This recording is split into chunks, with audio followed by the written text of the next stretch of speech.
បាទសួស្តីបាទទៅកាន់មកប្រិយមិត្តយើងបាទលំរុយបាទពិសេសបាទការប្រកួតវគ្គជម្រុះ Champions League ជុំទី6បាទបានបន្តទៀតហើយបាទក្នុងរាត្រីនេះ admin ក៏មាន3គូជូនបងប្អូនបាទធ្វើការលេងកំសាន្តផងដែរបាទគូទី1នេះការប្រកួតរវាងក្រុមបាទ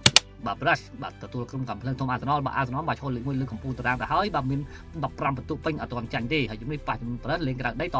1-25អញ្ចឹងគូទី1នេះ admin បាទចង់ឲ្យបងប្អូនលេងនៅខាងក្រុម Arsenal ទៀតព្រោះពិន្ទុត្រូវការប្រទីមួយគ្នាដើម្បីរកអីលេងវគ្គ play-off បន្តទៀតបាទយកតែ8ក្រុមទេដែលមានពិន្ទុខ្ពស់បាទអញ្ចឹងយើងវាយទៅបាទគូទី1បាទទៅលើ Arsenal បាទគូទី2វិញបាទការប្រកួតរវាងក្រុម Athletic Bilbao ទទួលក្រុម Paris Saint-Germain បាទ Paris ក៏ត្រូវការពិន្ទុដែរដើម្បីប្រជែងគ្នាជាមួយនឹងក្រុមដែលឈរលើកំពូលតារាងបាទយុគនេះបាទ Paris បាទគឺតបាទកន្លះដាច់ទេបងប្អូនលេងក្រៅដីណាអញ្ចឹងយើងវាយទៅបងប្អូនយើងមកវាយទៅខាង Paris បាទកន្លះដាច់ជាមួយនឹង Athletic Bilbao បាទគូចុងក្រោយវិញបាទរវាងក្រុមបាទ Borussia Dortmund ទទួលក្រុមបាទ Bodo Glimt Dortmund ក៏ត្រូវការមនុស្សដែរដើម្បីរកកៅអីលេងវគ្គ play-off បន្តទៀតបាទយុគនេះតមួយកន្លះលេងក្នុងដីអញ្ចឹងគូ